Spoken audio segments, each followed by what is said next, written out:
Everything explained in this video is summarized from the CoinMarketCap, and also please don't forget to like and subscribe to my channel for future XRP news and some other cryptocurrency news in general.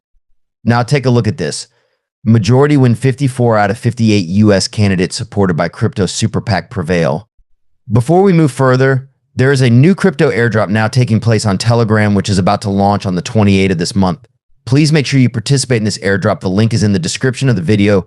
Don't miss out on this. Now let's continue with our video. During the recently finished election in the United States, the Bitcoin industry achieved a significant milestone by ensuring that more than 90% of candidates supported by the industry won their respective congressional campaigns. Following the successful fundraising efforts of crypto political action committees, which generated more than $238 million for the candidates through corporate contributions and personal donations from significant participants in the industry, the performance has been observed. Stunning victories with hardly a few defeats, according to Eleanor Turret, a writer at Fox Business. Fairs Hake and its allied political action committees, Protect Progress and Defend American Jobs, have scored victories in 52 races, lost one loss in the general election, and faced 4 setbacks during the primaries. This is given that the majority of the vote counting has been completed. Moreover, the counting of votes is still going on in 5 other contests.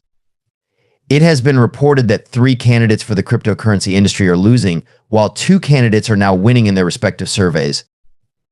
The removal of digital asset critic Sherrod Brown, who was defeated in Ohio by blockchain entrepreneur Bernie Moreno, could be considered one of the most significant victories for the crypto political action committees.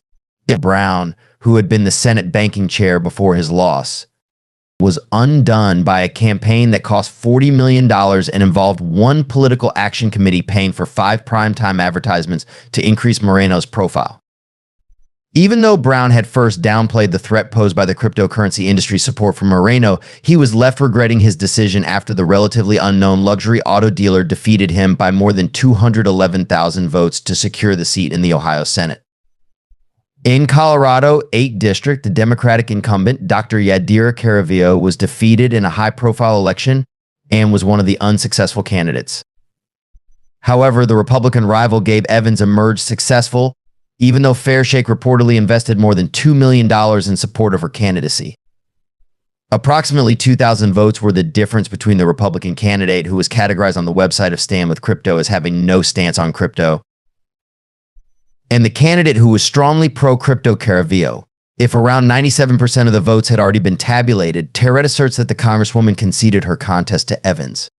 Exorbitant expenditures and well-defined goals in a deliberate effort to influence Washington's perspective on cryptocurrencies, the cryptocurrency sector has channeled its financial strength to support many pro-crypto candidates from both sides of the political split in the United States.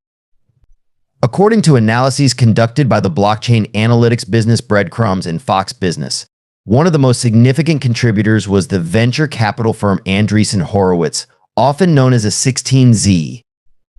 Other contributors included Ripple and Coinbase, to provide financial assistance to politicians who advocate for favorable crypto regulatory frameworks. The 3 individuals collectively contributed $160 million to a select group of super PAC.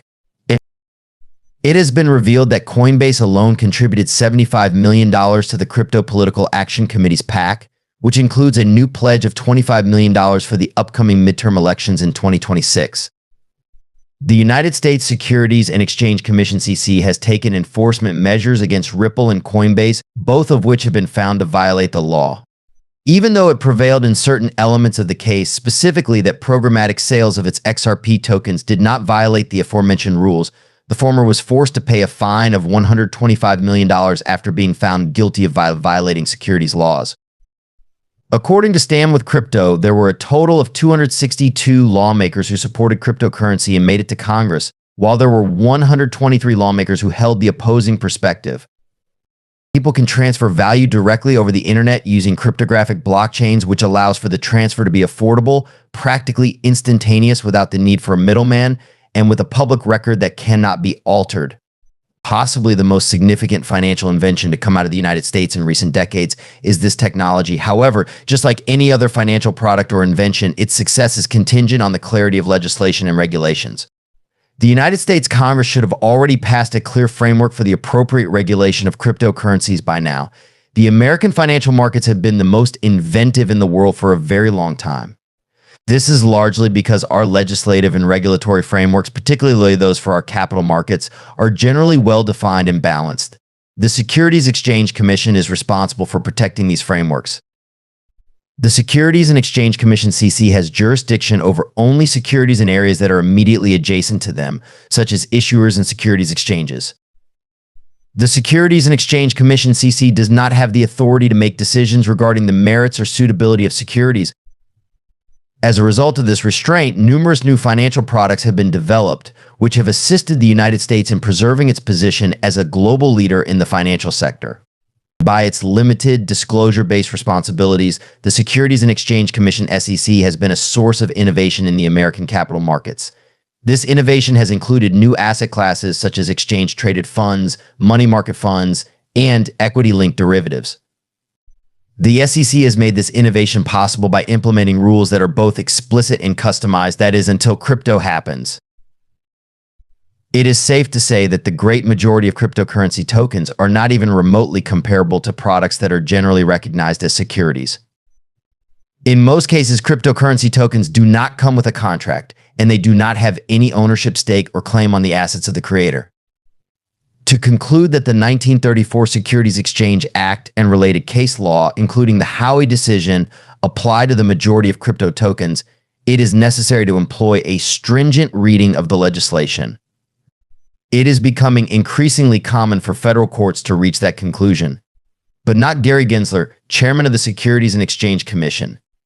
As a result of Gensler's insistence that the vast majority of crypto tokens are securities, the Securities and Exchange Commission (CC) is granted regulatory jurisdiction over crypto tokens, exchanges that trade them, and the issuers of crypto tokens.